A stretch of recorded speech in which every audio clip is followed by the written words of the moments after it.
Marami ka bang kalabasa? Tara, gawin natin yang masarap na pang-merienda. Mga ka-cooking, ito na nga ay gagawa na naman tayo ng isang masustansya at masarap na pang-merienda. Tama-tama to sa inyo mga kids na hirap pakainin ng gulay. Wala tayo dito ng kalabasa. Nasa 20 pesos yata itong ganito kalaki. Tapos yung seeds, huwag natin yang itapon. At atin to pa lang tong i-steam. Ayan, na-steam ko na to, ang ating kalabasa. Tapos dito naman tayo sa seeds. Sasangag lang natin ito para madali natin mabalatan. Kasi madulas siya.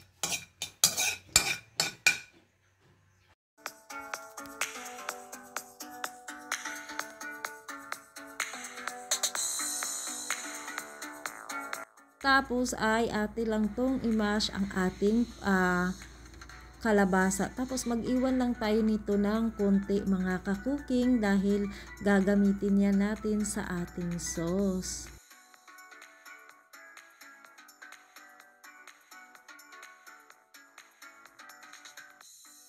Ngang nadurog, lagyan lang natin ito ng 1 and 1 cup ng glutinous rice flour. Pero magdidepende po din kasi yan sa kalabasa na ginamit nyo. Kung kulang pa sa rice flour ay glutinous rice flour, pwede nyo pang dagdagan.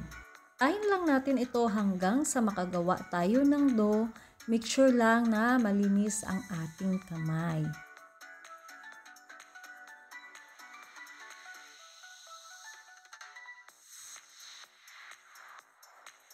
Okay na ang ating dough, pwede na tayong kumuha ng konti at bilugin natin. Gamit lang tayo dito ng barbecue stick o kaya toothpick para pang sculpture natin dito sa ating dough para magkaroon siya ng hugis kalabasa. Hindi po ako expert mag sculpture. So ganitohin nyo lang, and then yung ibabaw, i-press nyo na gamit ang inyong daliri. Tapos lagyan nyo tong seeds, yung ating kalabasa seeds. Yan po ang purpose ng ating kalabasa seeds. Then ulitin lang natin.